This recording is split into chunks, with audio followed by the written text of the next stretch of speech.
the upcoming Money in the Bank pay-per-view, and that pay-per-view just a few days away now. It's come so quick. It really has been very, very fast between this pay-per-view and the last. I think the last was it?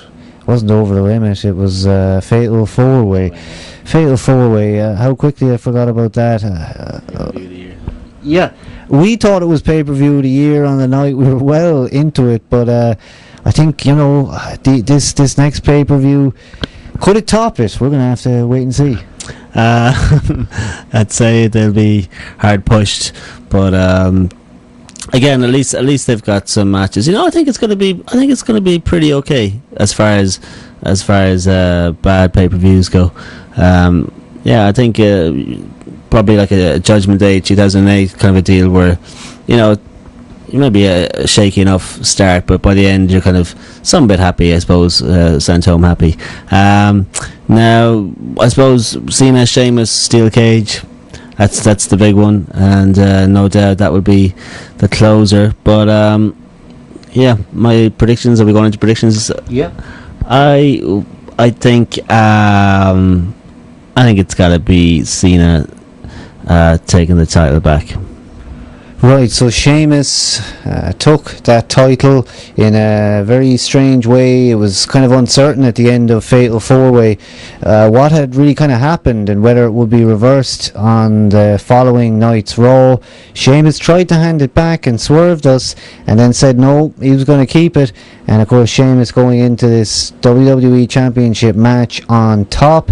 Second time WWE Champion now, 2-time champion. I mean, very quick for that to happen, but John Cena is going to have to take him out coming up in 7 or 8 days' time now at that pay-per-view. If I was to pick one, would I say John Cena takes it back? I suppose, what's the next pay-per-view? Is it SummerSlam? SummerSlam, yeah.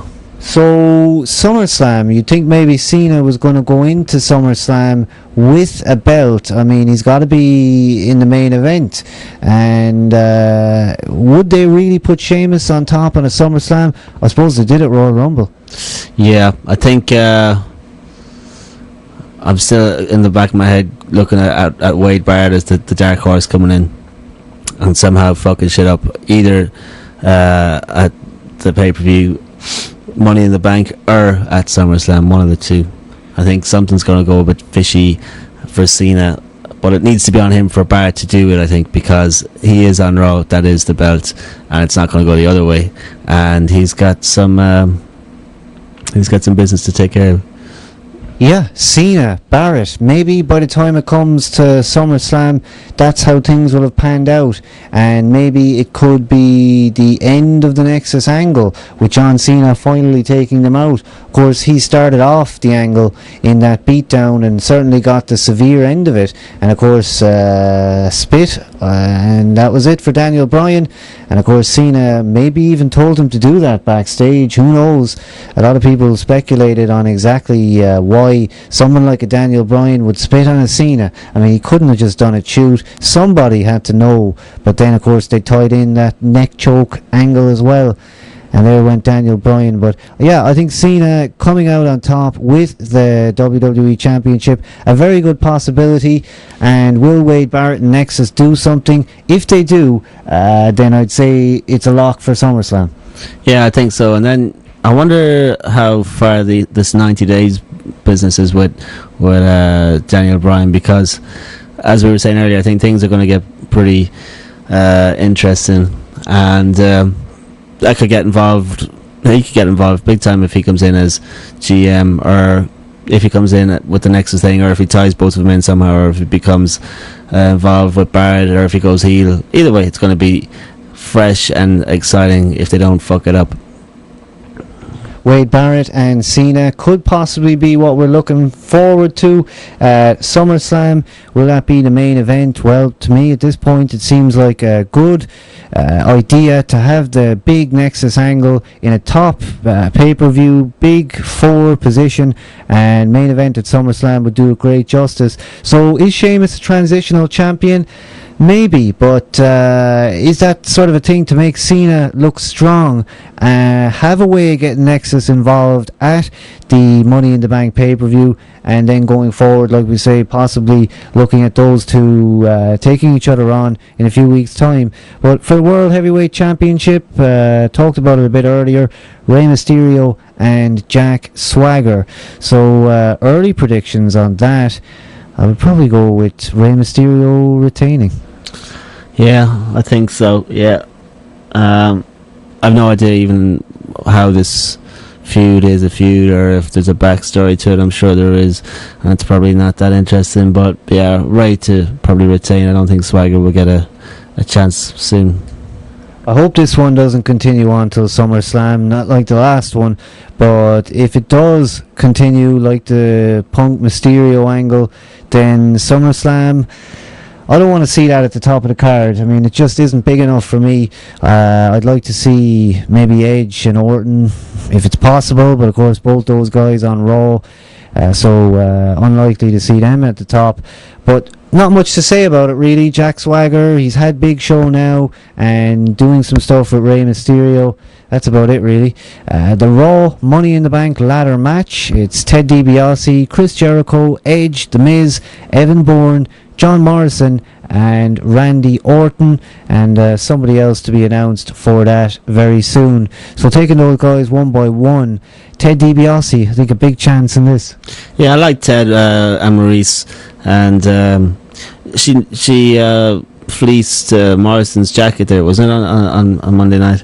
That kind of, but that works. I think that's that. What he needs, I think, is those vignettes like his old man had back in the day. I don't know if we said this already, and really just shove it down people's throat, the whole money thing, and more of those, even in the arena ones with the crowd interaction and with Maurice getting involved, and maybe even I think the jacket thing, it looked the part even though it was Morrison's jacket or whatever, but that big flashy kind of gimmick, and maybe sparkle him up a little bit. The guy in trunks thing is okay, I suppose, once you're in the ring and wrestling or whatever, but I think he needs some bling or something, you know, maybe not crime time bling, but some sort of maybe not the black $1 Million Man suit either, but something that would get him over.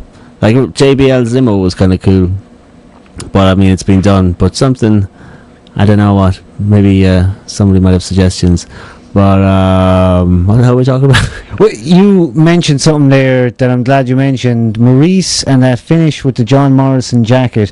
She took the John Morrison jacket, put it on, and went to the turnbuckle, distracted Morrison. Morrison then, a little bit worse for wear, ended up in the Dream Street, and then it was a pin 1, 2, 3. And that was the thing this week that actually made me smile about the entire week's programming. Just a simple finish like that I suppose is really nothing out of the ordinary. It happens all the time with managers, valets, whatever, but you're just not seeing things like that anymore. The matches, like, they just pretty much just have a finish, and it's always a boring one, and I just don't see those kind of finishes happening anymore. Classic wrestling finishes such as that, and the traditionalist, of course, always being the thing that would sort of bring me back to the product, I think. But that was certainly a great finish this week, and Ted DiBiase, big chances in there. I mean, he has one belt, and are they going to go for another guy with 2 belts? Maybe not, but that's about all I could say. Other than that, I think he has a good chance. Jericho, of course, it's his staple, these Money in the Bank matches, so I think he's always a wild card element. And of course, in there with Edge. Now, these two guys look like they're starting a bit of a program, possibly.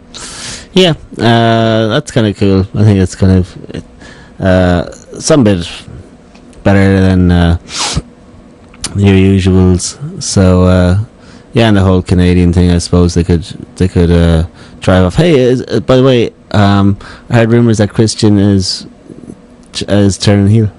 I saw something like this week. Very interesting.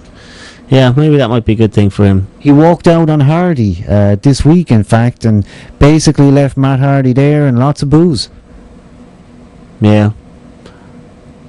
So Yeah, it's probably good. It's probably a good thing. It's probably a good thing. I mean, the peeps thing, like, yeah. So, oh yeah, he's involved with the other Money in the Bank one. That's good. That's good for him. So maybe Heel Christian can fuck shit up a little bit.